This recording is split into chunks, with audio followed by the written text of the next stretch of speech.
Hello. Welcome everyone. If you're here, feel free to say hi in the chat. I hope you're all having a good bank holiday weekend. We're going to start shortly. It'd be just great to hear from people if you're here. And we've got a really good topic planned today that's really useful for the A-level. So welcome. I've got the chat open, so welcome. I think Dominic, you're here as well currently. So I hope everyone's doing well and everyone can hear me okay. We're going to get started very soon. Cool.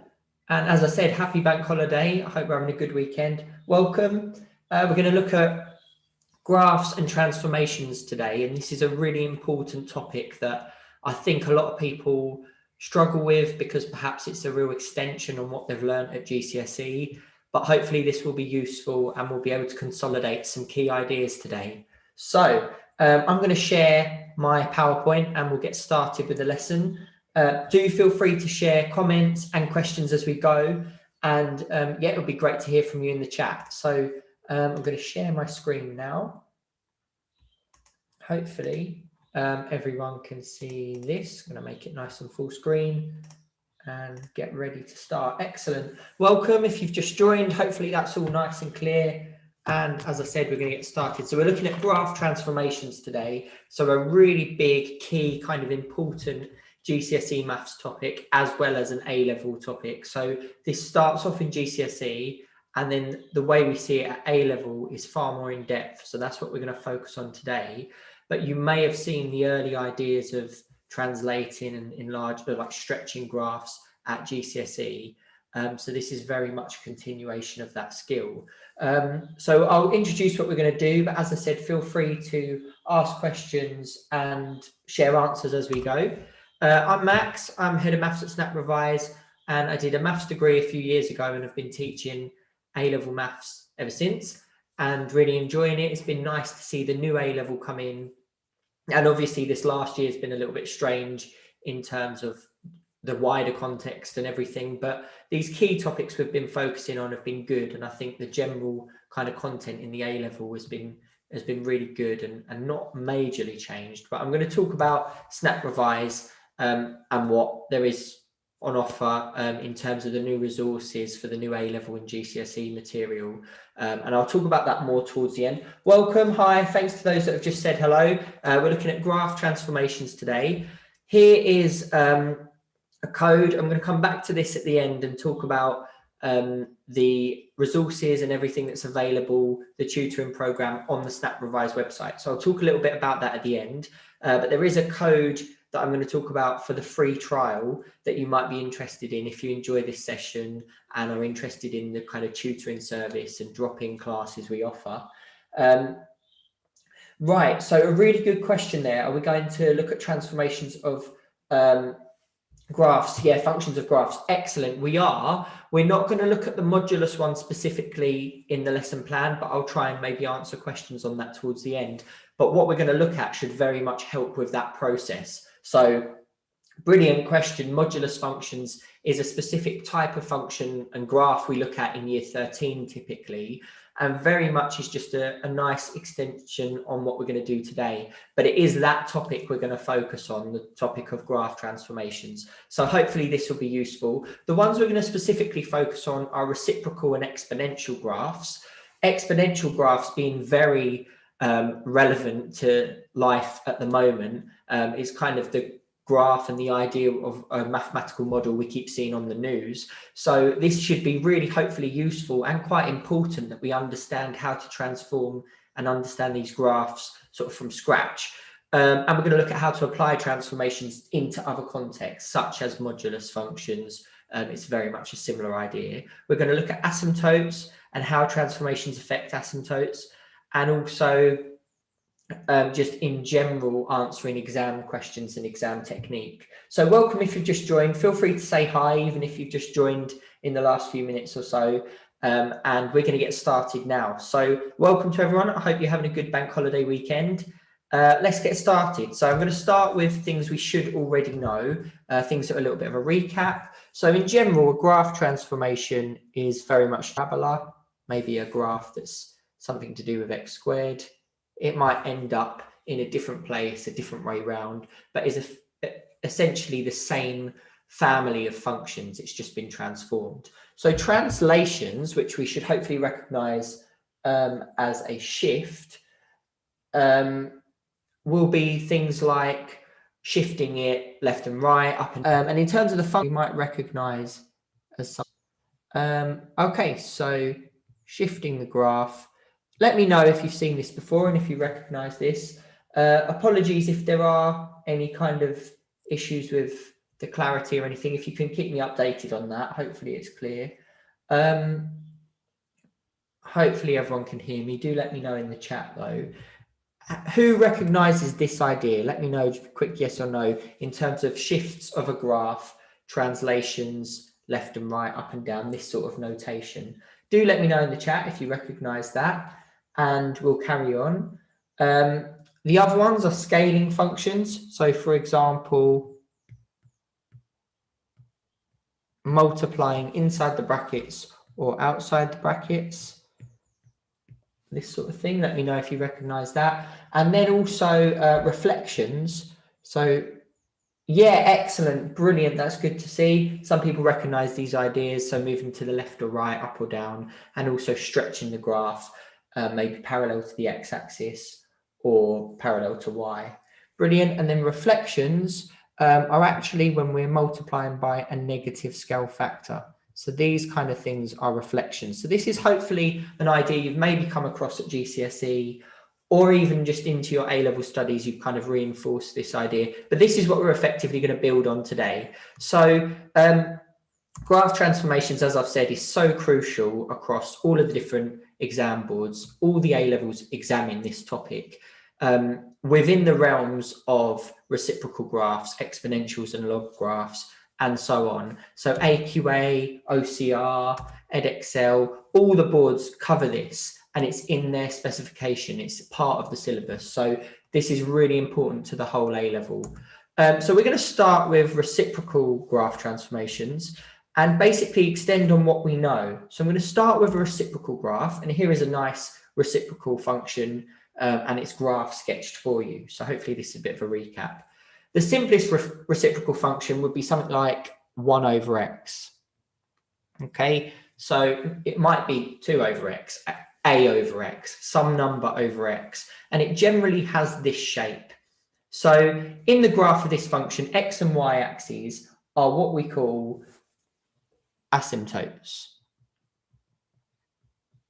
So let me know if you've heard of that word before. It's a nice kind of very specific mathsy kind of word that you'll recognize maybe in the realms of this topic or something very similar. So an asymptote is effectively the line that the graph is approaching and getting infinitely close to. So it gets closer and closer to the x and y axes for this function. So the graph gets closer and closer infinitely, but never actually touches. It just constantly getting closer.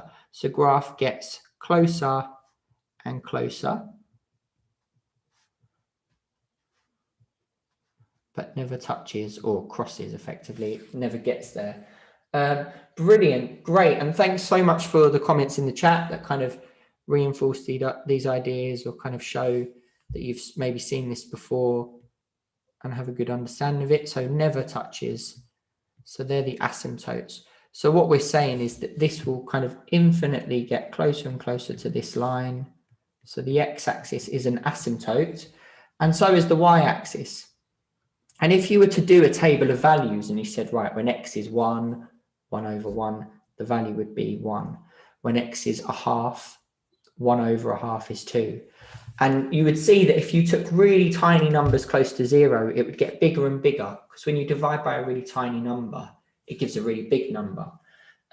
Brilliant. Now, x equals 0, that's a great question. X equals 0 is the y-axis, and y equals 0 is the x-axis, and they are both asymptotes. So if you were asked for the equation of the asymptotes, that would be absolutely right for this graph. That's superb. So the asymptotes are the two axes for this question. Now what we're going to do is look at how to apply a graph transformation to this sort of scenario. So this general something divided by x reciprocal graph shape, can I move it about? Can I work out what's going on without plotting it every single time?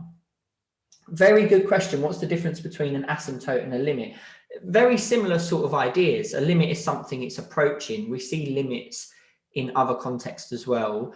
But the very good question, because they are effectively, in terms of the concept, a very similar idea, that there is a number that the whole thing is effectively tending towards. So that was a lovely question. But for this context, we would tend to refer to the line that the graph is approaching as the asymptote. But it is very much like a limit. So that's great. So here, let's have a little look at this one. And you might be able to already anticipate what's going to happen to this graph. So here we've got two kind of sketches of that same graph, 1 over x. And what I want to do is annotate it to show where this graph would end up.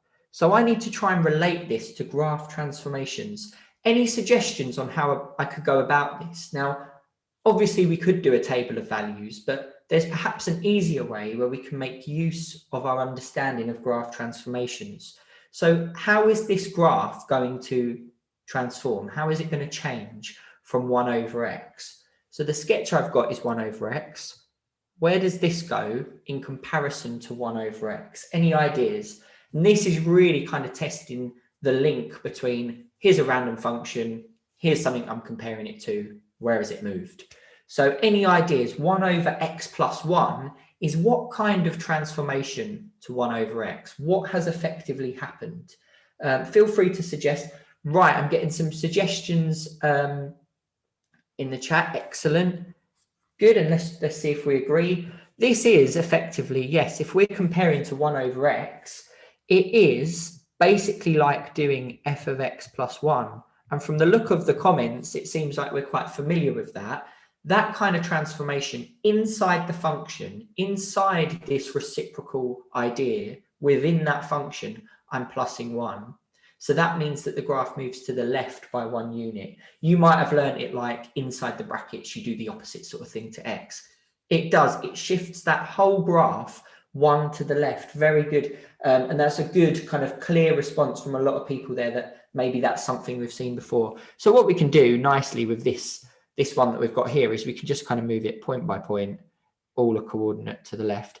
Now, this will obviously affect the vertical asymptote, which is now going to be when x is minus 1, because it was at 0. So the asymptote is going to move in the same way, and the points it's going to go through. What happens to the horizontal asymptote?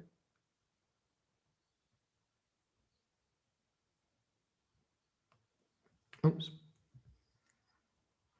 Any ideas? So I'm moving all of these points to the left, and I'm trying to use the ones that are a bit clearer. So let's put this one there, and it's going to kind of go like that. Okay, what happens? Brilliant. Yeah, this graph has not done any sort of transformation in an upwards or vertical sense. So the horizontal asymptote, that was the x-axis, the line y equals 0, that still is the horizontal asymptote. It hasn't moved up or down. It hasn't been stretched up or down or anything like that. So it's just moved to the left. So how that's affected the asymptotes is the value that's kind of undefined, if you like, for x is when x is minus 1. Can anyone suggest from the equation why x equals minus 1 is a problem? Because this is sometimes how people learn it. They go, I know there's a problem when I put x equals minus 1 in on my calculator. What is the problem and why is minus 1 the asymptote? Because you might think, well, because I've just shifted it to the left, so the asymptote's moved. But does anyone know any other reason why, looking at that algebraically or kind of at the equation of it, why minus 1 is a problem? Superb. You can't divide by 0. Your calculator will say math error. It's an error. It's actually undefined. Dividing by 0 is always a problem, and often graphically relates to this idea of it's undefined. The graph doesn't exist at that point, meaning really generally it's an asymptote. So that's what's going on here. But as I said, just relating it to graph transformations, can help us sketch that really easily. So that's brilliant. Right, let's do this next one. Any suggestions here on what's going on in comparison to the 1 over x graph? How has this one been transformed? What is the transformation here? So 1 over x plus 1. Excellent. Thanks very much. Yep, superb. This one is a translation in the y direction. Outside of that function 1 over x, separate from it, I've added 1. So to all the y values, 1 has been added on. So what this function is going to spit out for each y value is now going to be 1 more. So because it's outside of that function, that reciprocal idea, I've added a constant. That basically translates it up or down if it was negative. Superb. Yeah, brilliant. So in the y direction, all of these points are going to move up. So tell me what's going to happen to the asymptotes here. So I'm just going to move all these 1 unit up.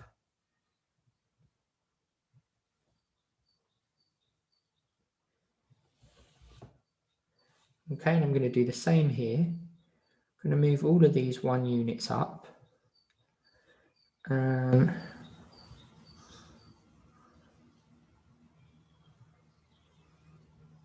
Hopefully this is nice and sort of clear with our understanding of kind of what we just did.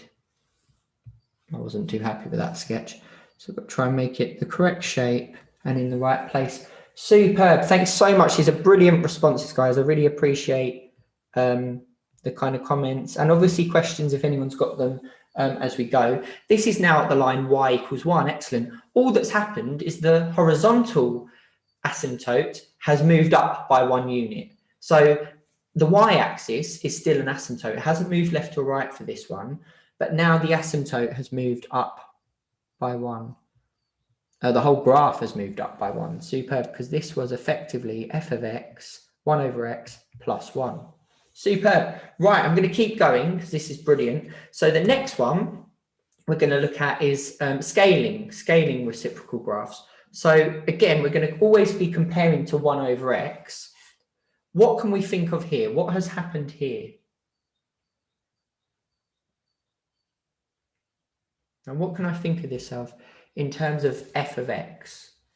So I would think of functions. If f of x is 1 over x, then kind of what's going on here is we've got f of 2x. So this is within this reciprocal function, it's been multiplied by 2 within the function, within the idea of a 1 over. It's not 1 over x anymore, it's 1 over 2x. So the 2x excellent has happened inside. So this is affecting the x direction. And remember, inside the brackets is like the opposite to x. Well done, superb. So it kind of compresses it by a factor of a half. So what I'm going to do is kind of half all these values here. And it kind of smushes it in, like it kind of squishes it, compresses it in that direction. And it will still have the same shape. What about the asymptotes here then? What do we notice? Because these are all basically the same family of graphs, but the asymptotes stay the same. Yeah, it just kind of the individual points get compressed, but there's no kind of translation or shift. I'm not moving it up and down, left or right. I'm just compressing the x values in by the factor of a half. So I'm kind of scaling it that way by a factor of a half. That was superb. Well done. Right, and the asymptotes will stay the same. Brilliant. What about then this next one? Because a lot of people, I could quite easily understand how we could sort of think they look like the same thing. What is going on here? What's going on with this one? What kind of graph transformation is this? Any ideas? So again, comparing to 1 over x, what is the graph 2 over x doing? Right, so with this one, now, what's interesting here is this, this is like 2f of x. Now, remember, outside the brackets, we're affecting y. So, because we could think of this as 2 times 1 over x. So it's like on the outside this time. It's not in the function. It's not 1 over 2x. Remember, when we times a numerator, it's like just timesing the whole fraction by it. If you have 1/5 and you times it by 2, you've got 2/5. It kind of affects the numerator. So this is like timesing the whole output value of 1 over x by 2. So what it's going to do is double the y coordinates. So this is going to be a stretch as well, but this affects y. So all of these y values at -1 is going to go to -2. Here it's going to go to -4. So it's going to sort of stretch it out. So it will still have the same shape. That maybe wasn't the best sketch there. It will still have the same shape. But it's sort of moved out. It's sort of doubled in its y values. So what we're going to have here, it's going to be up there. It's going to sort of have this shape. Now, again, what's going on with the asymptotes here? Still, again, same family of graphs, same type of function. But what's going on with the asymptotes here? Any suggestions? Very good. Thank you so much for these comments. It's been really nice to kind of talk this through and get a sense of, okay, I do know what kind of transform this is and what it's affecting. Yeah, the asymptotes will remain the same. The kind of time it takes to get there, if you like, is maybe changing. The individual points have moved, but they're approaching still 0 for x and y. The asymptotes are still in the same place. I haven't shifted it. I've just stretched the points out. Brilliant. Really good. Lovely. Thanks so much, guys. That's brilliant. So one kind of final type of transformation to reciprocals, and then we're going to look at exponential functions, which, as I keep saying, is the topical function of 2020 and 2021 for unfortunate reasons, but actually really good if we can understand how that graph works. And then just in answer to some of the questions, if you've got questions about other things towards the end, I'm going to talk about Snap Revise and the discount we've got on, and also the other resources and things we've got on there. So I will talk about that towards the end, and hopefully be able to help you out with any of that stuff. This one here, just very quickly, again, I've got two graphs of 1 over x drawn or sketched for you. Can anyone tell me where this is going to go? What's going to happen to this? What kind of transformation is this? And it's quite interesting for reciprocal graphs, what we're about to see happen here. But can anyone tell me, in terms of the function notation, what kind of reflection this is? Right, this is like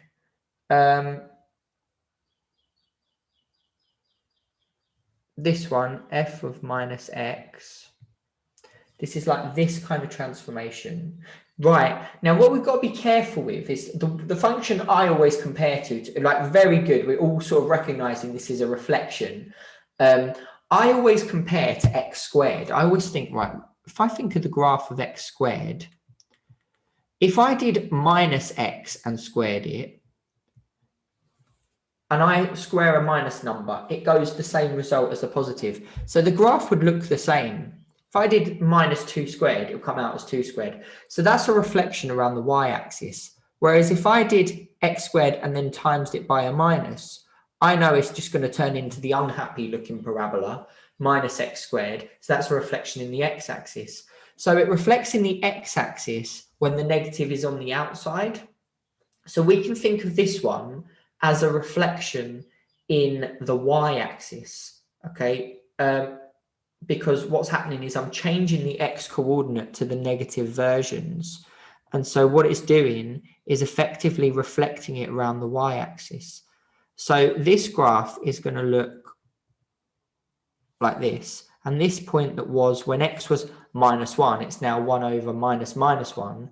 So it's 1 over plus 1 and 1 over plus 2 and so on. So these points are going to reflect around here. Now, what's interesting, I've been quite picky with how I've done this. I've considered it as, okay, I'm changing the x coordinates, so it's reflecting it in the y-axis. Does that kind of make sense? So, like I said, if you change the x coordinates in x squared to the negative numbers, because x squared, the graph, is already symmetric in the y-axis, that would look the same. So this is a reflection. This would reflect in y, in the y-axis. But what's kind of interesting here is if I think of this as like minus 1 over x or minus times 1 over x, this is like minus f of x. This is excellent. Oh, see what I'm doing there? Pun there. Excellent. This is a reflection. Now on the outside, it's changing the y coordinates. So this is a reflection in the x-axis. And you might think in a second, what was the point of all of that? What's interesting about these graphs is for a reciprocal graph, does anyone notice what happens? For this graph specifically, so although we've talked it through in a very specific way, if I reflect this in the y-axis now, that wasn't very good, what am I doing? Reflecting it here. If I reflect it in the y-axis, or I reflect it in the x-axis, it's an interesting one for 1 over x, because they actually end up in the same place. So that it doesn't usually happen. This is a very nice graph that's already sort of self-inverse. It's a reflection of itself in the line y equals x already. So it doesn't normally happen that this is a very nice type of function that a reflection in the y-axis will produce the same result as a reflection in the x-axis. But they are both the same, because really minus 1 over x, you can times that in the numerator or the denominator. It's the same function. But how we consider it might be, I'm thinking of it as minus times 1 over x. So all the y coordinates are changing. So I'm flipping it in the x-axis. I'm times it by minus in the function. So the x coordinates changing. Sorry. Yeah, so it's a reflection in the y-axis, but it produces the same result. That generally doesn't happen. This is why I'm saying what's important that we look out for is what coordinates are changing and therefore what reflection is it in. And we'll see that more hopefully explicitly with other functions as well. But it was nice to bring this to light that actually a reflection in the x or y axis for this graph actually ends up as the same thing, which is kind of cool. Please do ask me if you have any questions. But again, thank you so much for the comments, because this has been really good to see as we've worked through it. And now what we're going to do is really look for a little extension on this and then some exam questions of how this might come up. So the other thing I want to go on to, and I don't particularly remember this being in the A-level when I did it, like it probably was, but it wasn't in much depth. Understanding like what a reciprocal square function would do. So this would be something like 1 over x squared. And again, if you did a table of values and you put 1 in, 1 over 1 squared is 1. And you put minus 1 in and you squared minus 1, which you'd get positive 1, that will come out as 1 as well. Superb. So this is very like a reciprocal graph. It is a sort of a reciprocal graph, but by squaring any of the negative values, it kind of behaves like what we would call a modulus function. Some of you might have heard that. Any negative bits get reflected up. So there are still asymptotes, but this kind of graph, whatever you put in, is never going to spit out a negative number. Just like the graph of x squared, if we don't translate it or move it or do anything weird to it, x squared is not going to produce any negative numbers, because when you square a negative, it goes positive. And when you square a positive, it goes positive. So this kind of reciprocal function here, because the x values are squared, it sort of reflects up the values and it's all sort of positive looking. So in the graph of this function, the x and y axis are still asymptotes, but the graph doesn't really exist down in the negative quadrants. So it all exists. However, this graph will be above the x-axis. So who has seen this before? By looking at the chat, some people sort of recognized what was going on here, but who has seen this sort of idea of a reciprocal square function? Has anyone sort of come across this before? Do we recognize this sort of idea? Don't worry if not, because it's quite a specific thing that we're looking at. Good, right? That's nice. Excellent. But just if in doubt with graphs, the key thing I would get at is never feel like it's silly to try a table of values, sub some values in and see what it spits out. Because if you come across a type of graph or function and you think, I really don't know how this is supposed to look. There's no problem with subbing in X values and seeing what it spits out for Y, seeing what the output is. It will give you an idea of where the points are lying, and that might help you sort of piece the picture together a little bit. Okay, so we're going to extend on this a bit in terms of the exam questions we look at. Just for a quick little check then, just as a checkpoint, if you could all let me know just a 1, 2 or a 3 in line with this kind of how you feeling question. 1, if you think this has actually all been quite straightforward. 2, if this is okay, but you know, probably suspect you might need to work on it a bit. Or 3, if you're super confused, which I really hope isn't the case, because it certainly doesn't look that way from the chat. But yeah, let me know 1, 2 or 3 how you're feeling about this content so far, and then we're going to carry on looking at a quick exam question. Lovely, brilliant. Oh, cool. And some people have gone the extra mile and used the emoji to represent it as well. That's lovely. Good. Super. Well done. So 1, hopefully, but do ask questions if there is anything you want to double check. So a quick little exam question of this now. Sketching the curve y equals -1 over x squared. So here we go. Let's have a little reminder of what 1 over x squared looks like, just so we can sort of use that as a reference. Now, remember at A level, they don't often ask you to plot. They say sketch. What they're really looking for, and obviously with a pencil and pen and ruler and everything, you could do this very well. Draw your axes, label your axes. But what they're really looking for is you understand the shape. Okay, you're not supposed to be a computer. You're not supposed to plot it and get it exact and perfect. You're supposed to show the shape, and it's supposed to be a good sketch. So here we go. The -1 over x squared, what's going on with this one? What is this going to look like here? Y equals -1 over x squared. How is that going to transform this graph? Any ideas? Just the sketch, or actually, how is that going to look? What kind of transformation is this minus? Brilliant. It does. It reflects across the x-axis. Let's think of this as minus f of x. So this is going to end up down here. Okay, superb. Well done.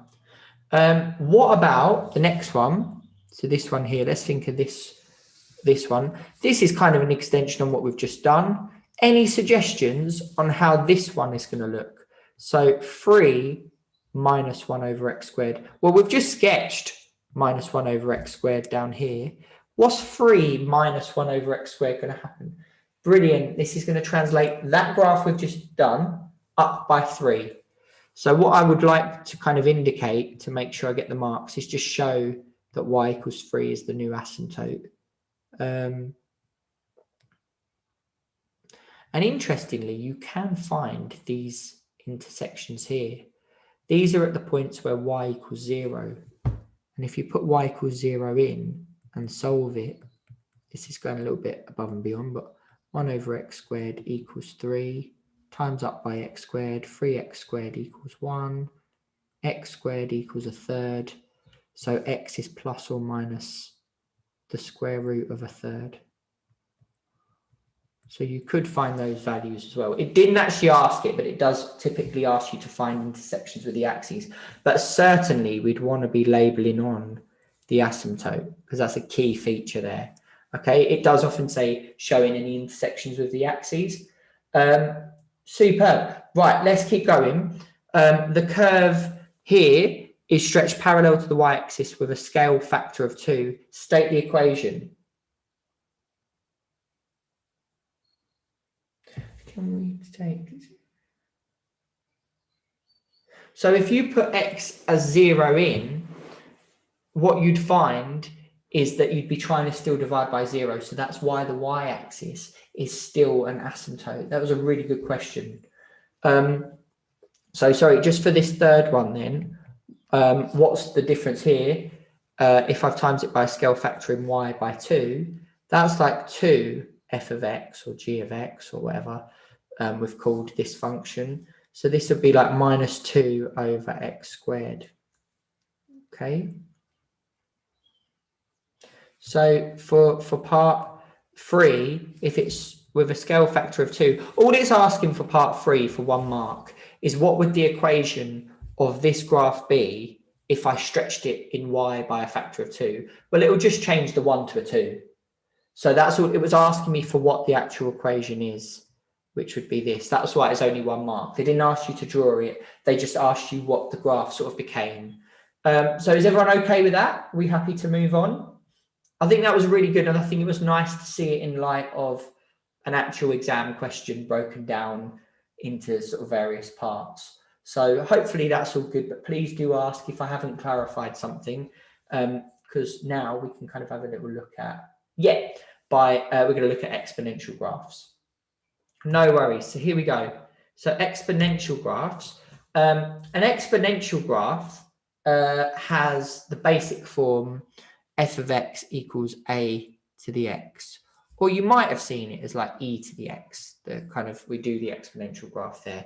It's a number to the power of x. This is so ridiculously topical at the moment. What will the y-intercept always be for this? No worries. Thanks for the comments, guys. That's great. What would the y-intercept always be? Anything to the power of x. The y-intercept, if it was 2 to the x, if it was 8 to the x. When I'm looking for the y-intercept, what am I subbing in? I'm subbing in x equals 0. Anything to the power of 0 is always 1. So what's interesting, can everyone hear me okay? I've just had a, hopefully the mic's working. Can everyone hear me okay?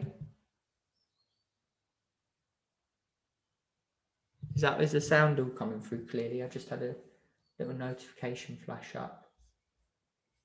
Okay, sorry about that. Yes, the y-intercept is always going to be 0, 1, because anything to the power of 0 is 1. So any graph of this form will go through 0, 1. Brilliant. Brilliant, cool. So exponential graphs, so this bit here, should change that. This is exponentials. Exponentials, we've moved on. Exponentials. And we'll maybe recognize this kind of shape from questions at school, but also what's really interesting is if the number changes that we're doing it as a power of, so imagine that this is y equals 2 to the x, then y equals 3 to the x would be a very similar shape, but steeper. So you might get it going through at a steeper rate. They'd all be this sort of shape though, all going through 0, 1. Okay. Now, what is really important, and I think, so I always go on about this with my classes and make a real point of it. The graph of y equals 1 to the x. Does anyone know how that looks? Y equals 1 to the power of x. 1 to the power of anything. What? No, sorry, it should have been exponentials. Good question. Y equals 1 to the x is actually the graph of y equals 1. Now that looks like this. And if we relate this to the global pandemic, to COVID, to everything that's going on, y equals 1, and we think of this word, the R value, the R rate, if something's at 1, it's not growing exponentially, it's sort of flattened out. So any number above 1, if you go on Desmos or on GeoGebra or on some sort of graphing software and you do y equals 1.5 to the power of x, y equals 2 to the power of x, anything to the power of x quite quickly just explodes and keeps doubling or keeps trebling or keeps multiplying by that scale factor, by that as effectively powers of that number. So 2 to the x is doubling each time. So that can be potentially quite dangerous if we think about it in terms of the wider ideas here. Something that's growing exponentially in powers of something, we might see it in compound interest or population growth models. It sort of speeds off and zooms off to infinity. We know that in terms of like a virus, that is really quite dangerous. So when something's at the level of 1 to the power of x, it's sort of flattened out. And then we're going to look at graph transformations to see where it goes beyond that. So the graph of 1 to the x would actually be a horizontal straight line. So contextually, what I'm getting at is this is really important that we understand mathematical models and how quickly something can start following a particular shape graph just based on the numbers. So let's have a little look. Applying these transformations now that we've looked at to exponentials. If I have y equals a to the x plus 1, what's this going to do to it? So here's something to the power of x, and I'm doing this graph transformation. What am I effectively doing? Brilliant, excellent. Thank you, Ikra, that's great. X plus 1. This is going to be a translation, and it's going to be, like we saw earlier, superb, a translation to the left by 1 unit. So if I move this point 1 unit to the left, point 1 unit to the left, everything moves 1 unit to the left. So this exponential graph sort of moves across. And what we've got here is, I didn't sort of mention this previously, the asymptote is at the x-axis. There's no vertical asymptote. It just sort of takes off, kind of explosively goes. But at the y equals 0, the x-axis is an asymptote. Because if you think about it, negative powers result in fractions. So like if I said 5 to the power of minus 1, it's a fifth. 5 to the power of minus 2 is a 25th, then 125th. And it's just getting a smaller and smaller fraction. So that's why it approaches an asymptote on this side. It just gets a smaller and smaller fraction. So this was effectively a shift to the left by 1 unit. Okay, now this one here, what's going to go on here?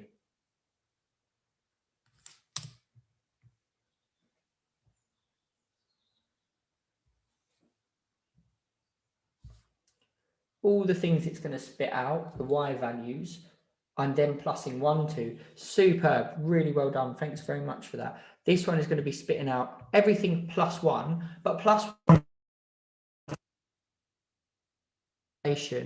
but this time it will be upwards in the y direction. So yeah, sorry guys, if at all my mic cuts out, please let me know.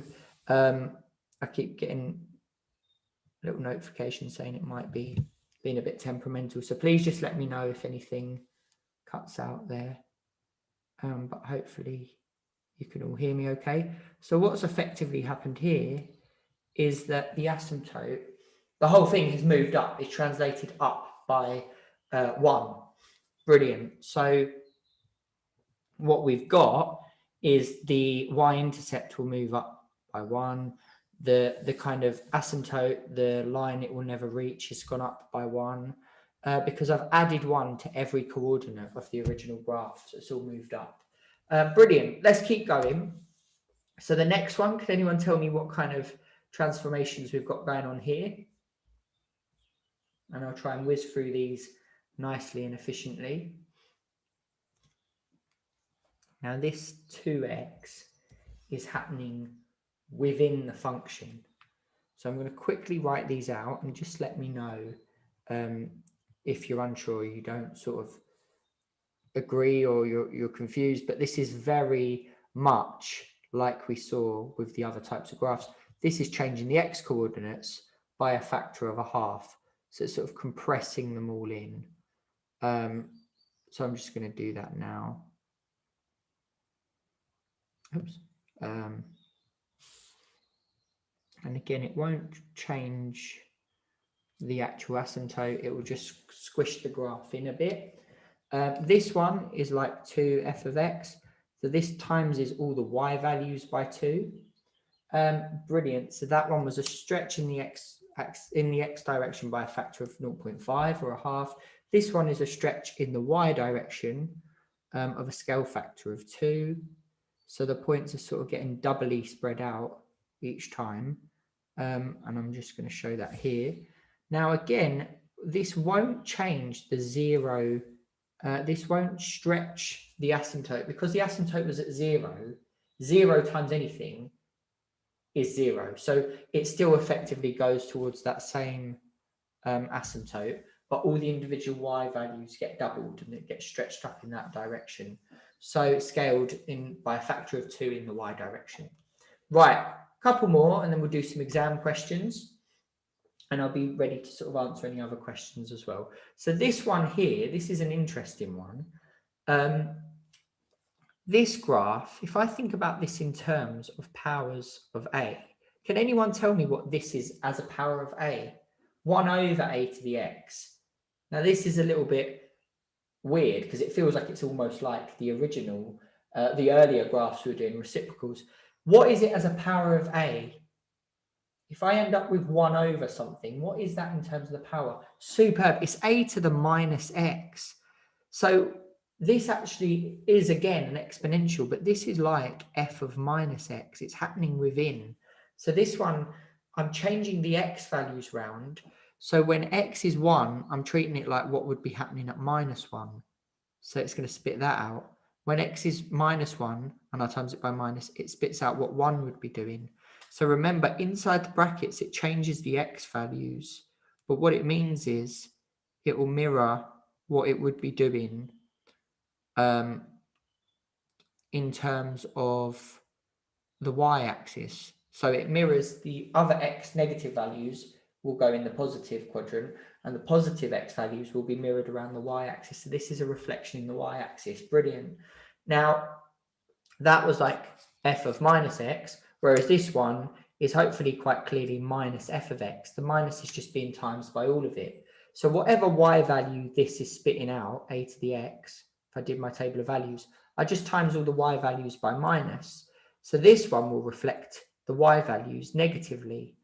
So this will be the sort of negative reflection in the x-axis this time. Because it's changing the y values, it's reflecting it in the x-axis. So this one will end up looking like this, and we'll do it as neatly as we can. Cool. So brilliant. We're going to do a couple of quick exam questions just to put this all in context. But if you can quickly just let me know, another little checkpoint. This is the last one of these checkpoints, I promise. So just give me a quick checkpoint on that. We'll look at a nice exam question quickly, and then I'll talk to you about the discount code and what we've got available in terms of tailored tutoring to really target the specific topics you need help with. So just let me know, 1, 2, or a 3. And obviously, if you've got any questions, feel free to ask that at any point. But how you're finding this content so far, because as I keep saying, it's so applicable moving forward as the A-level progresses. Lovely. Right, brilliant. Cool. So I'm going to keep going. Here's a kind of an exam style question to look at and think about, could I do that now? Could I sketch both of those graphs? It just says sketch, what they're going to look like. So I'll give you a quick 30 seconds thinking time, then I'll sketch them and talk them through. But could we do that? Would you know how to go about this? So sketch the curve y equals 6 times 5 to the x. Now it is just a sketch. We're not plotting. Do we know what it should sort of look like? What could I relate it to? How could I go through it methodically?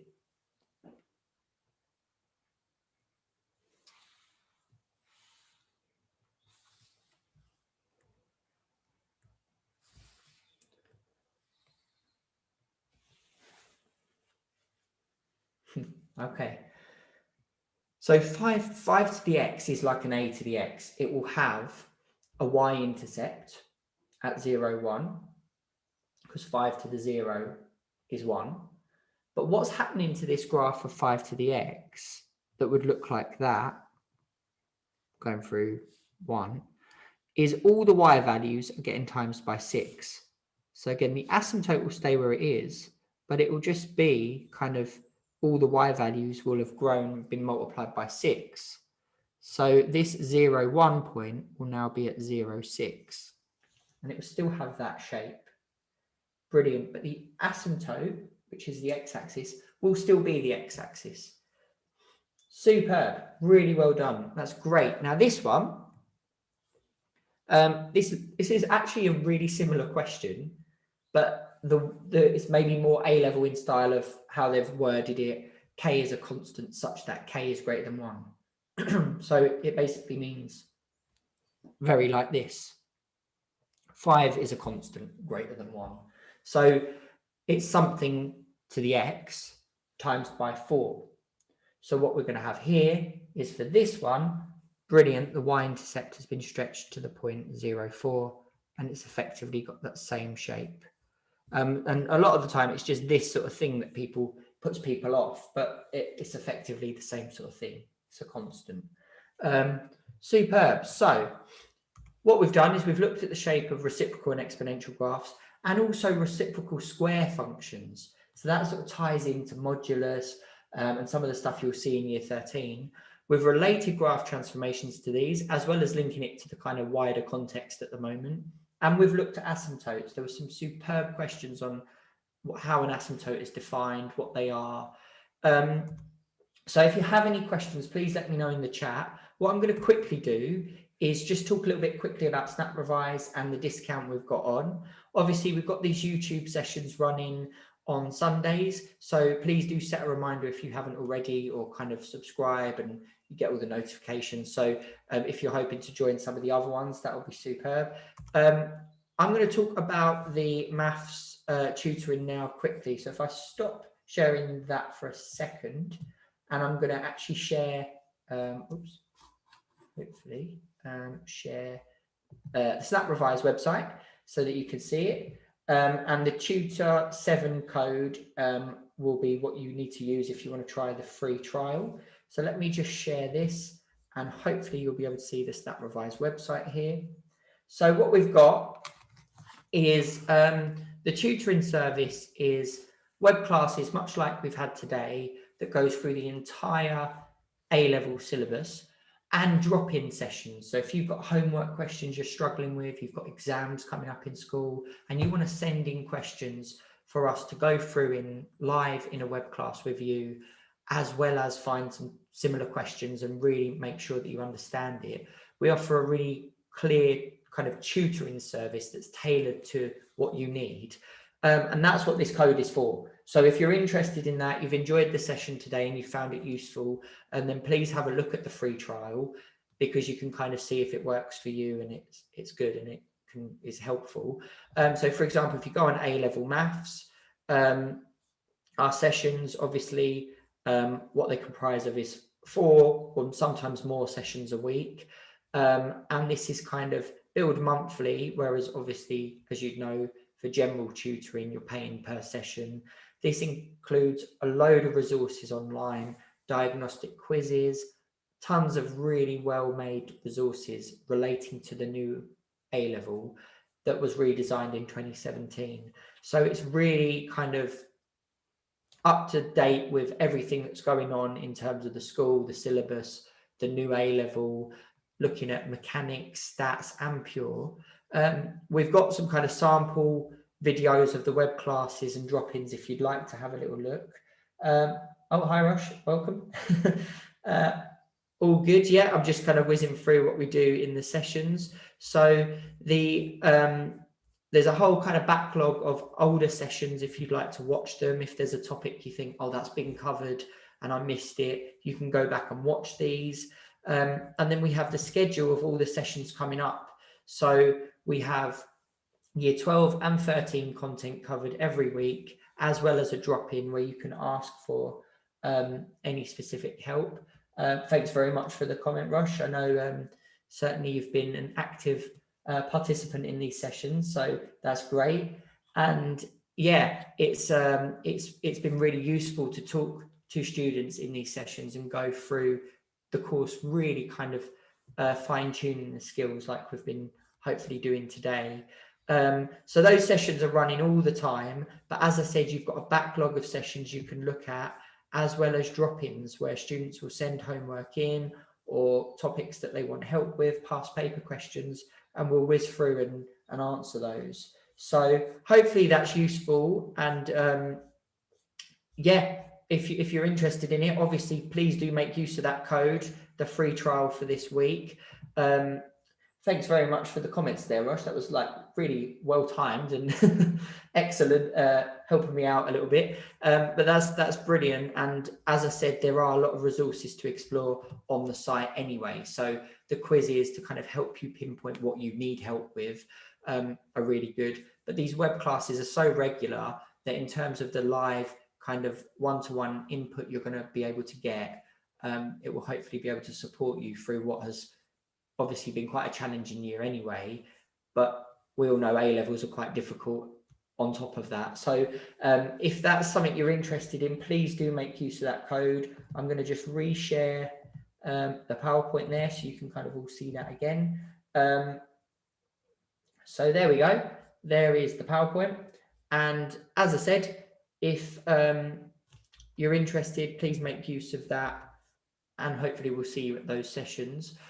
Really well done again. And thanks very much to everyone in the comments today that were submitting answers and asking questions as we go.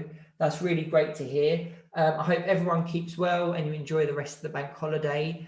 And hopefully we'll see you at another YouTube session or in some of the sessions running next week if you type that code in and join the free trial. But yeah, please keep well, guys, and hopefully see you at a session soon. Thanks again, and really well done. I think that was a good topic to sort of tick off and consolidate. So really well done. Have a good rest of the weekend. Oh, in terms of that question, yes, so the content is all A-level boards we kind of look at, but obviously if you have any specific questions you want to send in for me to go through, even if it's like a different board or something, we can try and incorporate that into the drop-ins. So hopefully that's helpful. Really well done though, guys. And as I said, enjoy the rest of your bank holiday weekend and hopefully speak to you all soon. That's great. Take care, guys. Well done. And thanks again.